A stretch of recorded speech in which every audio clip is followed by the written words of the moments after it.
This time on Kitty Litter Garage, we're gonna gut the Lincoln. It's pretty empty in there.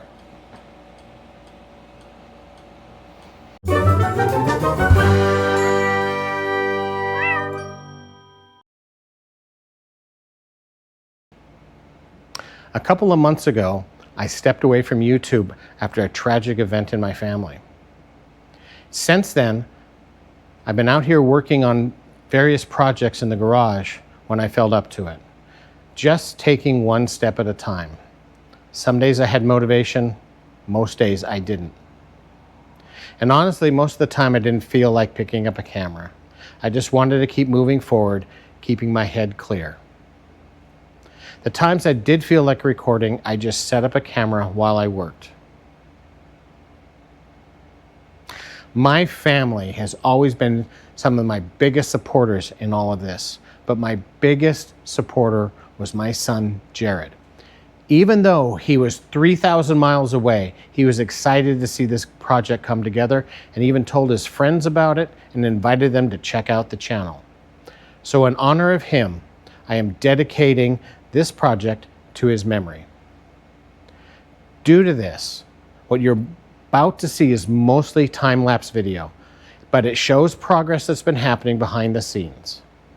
And now I'm finally getting back into a place where I can bring you all along and share the process again. So, with no further ado, let's get this project started. Fun fact, while I was taking the seats out, I didn't have any switches, so I had to bring back the door panels on each side to use them to move them backwards so I could access the bolts.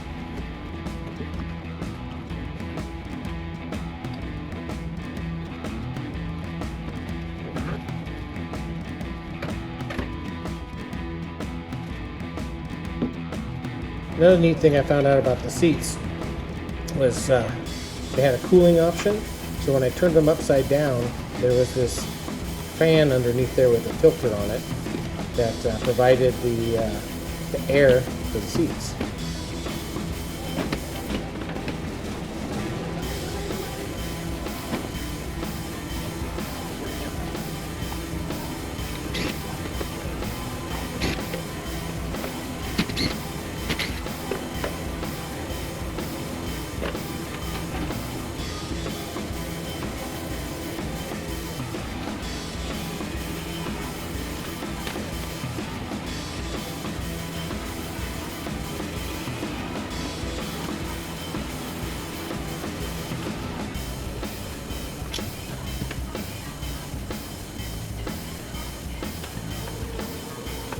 Now, that center console had so many bolts and wires that it was difficult to actually take out, more than I thought it would be.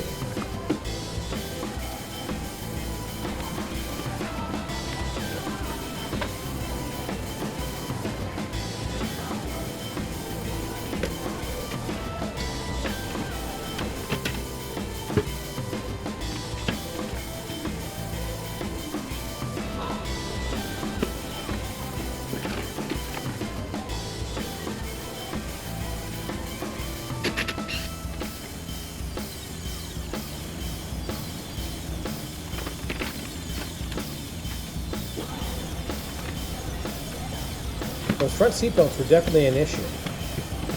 Not only do they use the large Torx bolts, all three on each side were a different size. We had a T55, a T50, and a T45. That was a little overkill. I'm sure Ford had a reason.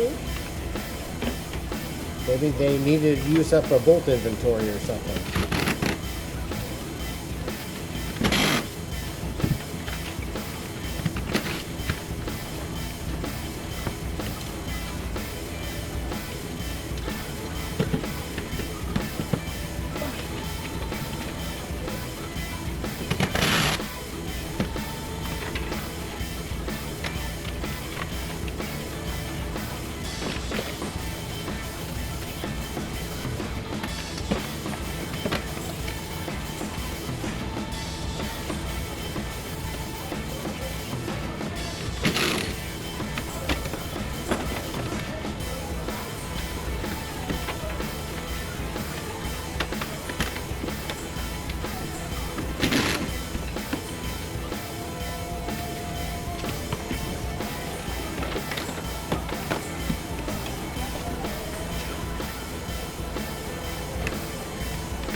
comes with the sunroof. I have those manuals that tell you how to take it apart, and they said it's slotted into place. Well, here in a minute you'll see it doesn't slot into place. It's just held in with a few bolts.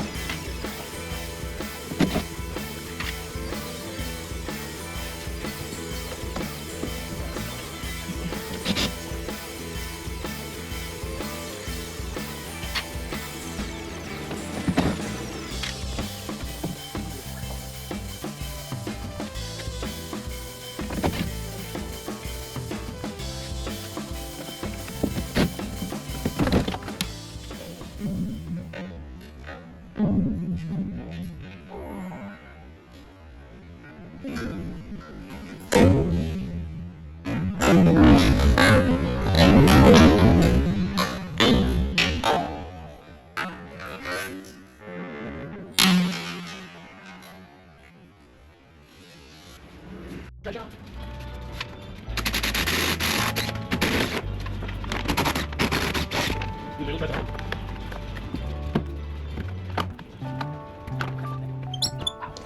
For those of you who work on Explorers, you know about the hidden bolt to remove the dash. The one that's outside, next to the windshield wiper motor. My book showed me, but it took me a little bit to find it. But I saw videos online of people taking the dashes out of their Explorers, and they can't believe they have to take apart stuff on the outside to get the dash out to do their heater for. Crazy stuff.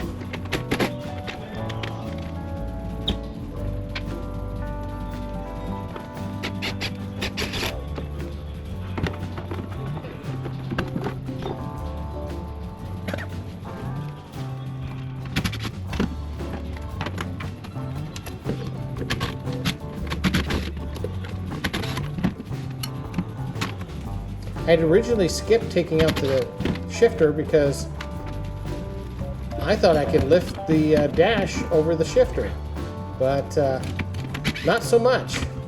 So I had to go back, bolt the dash back in, and then take the shifter out, and then the dash came free.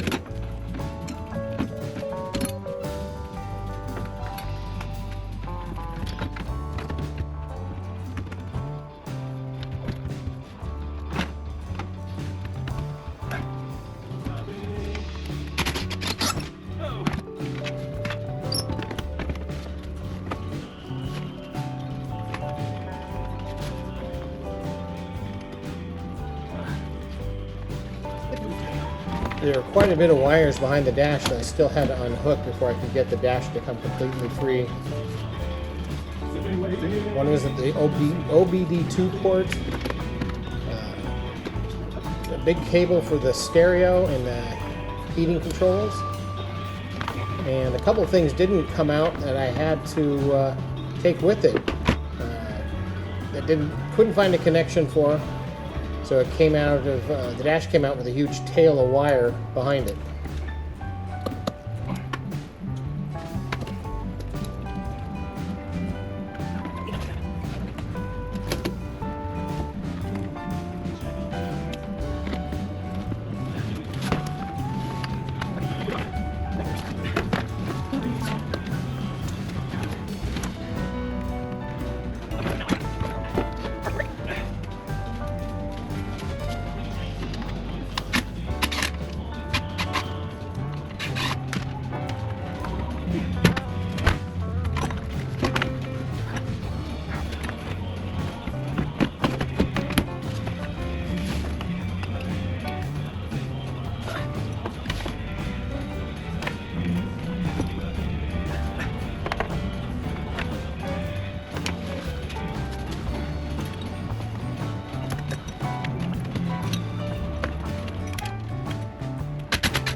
I did end up putting a bungee cord around the steering wheel so I wouldn't unwind the clock spring.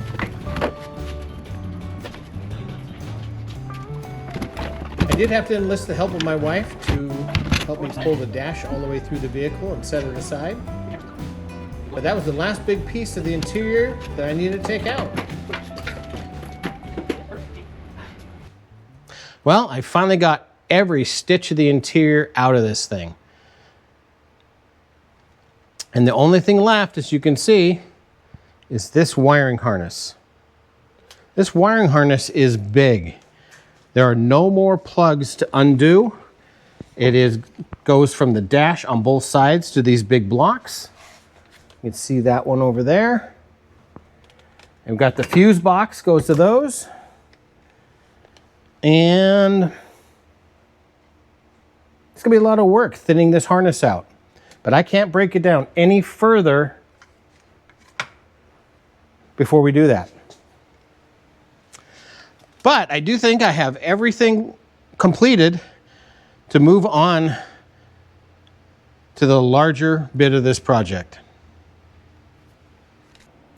So coming up on the channel, we'll be evacuating the AC system in the Lincoln, because in the back of this thing is an AC unit with lines. So before I can take the body off, we got to disconnect those lines. And once we have the AC evac'd, it'll be time to remove this body. And damn, what a big body we have. Baby got back? Oh my God. Becky. Anyway, thank you for stopping by my channel. If you see anything that you liked, please let YouTube know, and like, share, subscribe, and hit that bell so you're notified when new videos drop. My name is Marty, and this is Kitty Litter Garage. Let's build something awesome.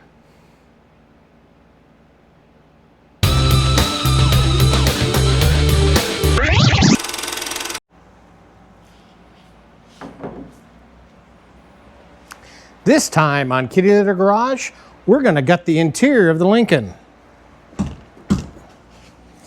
Ugh, crap.